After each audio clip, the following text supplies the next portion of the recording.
What's going on, y'all? It's your boy Robino. And I'm Rionyxiel. And we're here to review Goosebumps. Yes, we got these little bands at the things. AMC theater. We went to see the movie as Goosebumps 2 on Halloween. It's haven't played with one of these since I was a kid. Me either. I I was like kind of expecting it to kind of hurt a little bit more. I don't know why. Really? It's a slap bracelet. Well, I mean, you know. It's been a long time since I played with these. This looks like shoddy workmanship. Like Yeah. it doesn't close half the time, all the time. Anyway. Excuse you. Anyway, yeah, we're here today to review Goosebumps 2 Haunted Halloween. It actually says on the title right there. And it follows a totally different story, kind of, in that these kids from New York, I can't remember where exactly in New York, but these boy, his friend, and his older sister. Yes. Eventually his older sister, but at first these two kids, these two boys, find a hidden and lost manuscript that was unfinished by R.L. Stine while going through an abandoned house and looking for treasure. Yes. And pushing down, looking for treasure. And they unleash Slappy, the evil ventriloquist dummy. Yes. And he begins... Legendary. Yeah. And of course he gets out there, and the story of the book was untitled, but is later revealed by R.L. Stine to be the Haunted Halloween, which Slappy makes Halloween alive and takes that as his new family, and that's the whole purpose of the movie. Yeah. Now, what do you think of this movie? I like it. I really did. I like this movie better than the first one.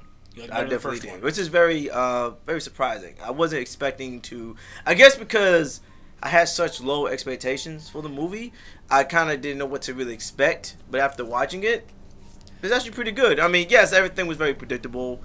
Everything was, it's something I would watch maybe back in the early 2000s. I said that had a 2000s. It felt very much like an actual episode of Goosebumps, or even the book. Yeah. These two kids are happy-go-lucky, whatever. They find something, unleash something, which happy-go-lucky kids. They find some sort of ancient evil which manipulates them, and then it's a secret shared only between them.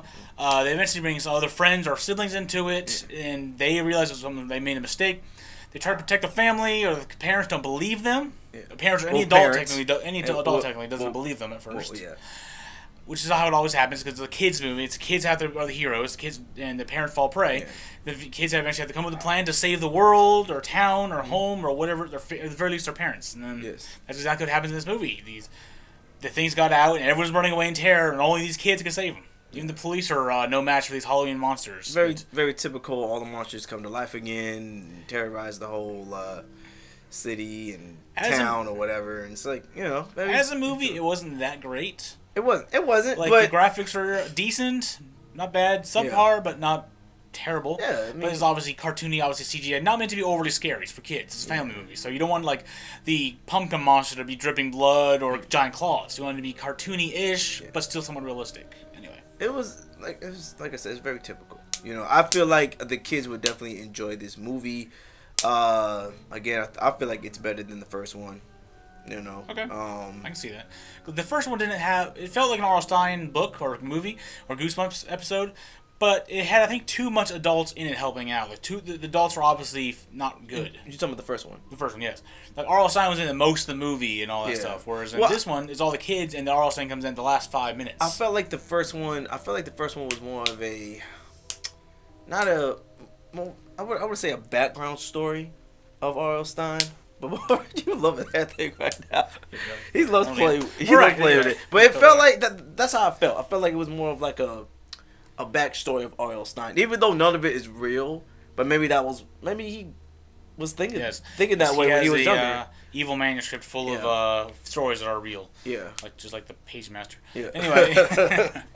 Anyway, go take your kids to see if you have kids. Go see if you're interested in R.L. Stine. It felt very, like I said, a very long episode of Goosebumps, which is very good. It brought me back to my childhood as a standalone movie. Not that great. The story was very predictable. CGI elements were very CGI. Yeah.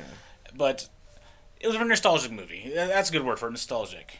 I mean, it's one of those movies where it's like, if you don't go see it, that's fine. It's not like something you're going to be missing, to me, in my opinion. But I would still go see it, especially if you have kids and if they like the first one. I think they will like the second one. Well, I don't know. Some kids, I don't know. Some kids may not like the second one as much as the first one, maybe. Personally, I think the second one was a little bit better. Maybe because, again, R.L. Stine or wasn't in it, or too many adults were mostly in the movie. You know. A lot of the characters did pretty good. They're not bad. I think it was Sarah, Sonny, and Sam, played by Madison Eisman, Jeremy Ray Taylor, and Khalil Harris. Yes. Khalil Harris. He plays Sam. Yeah, Sam.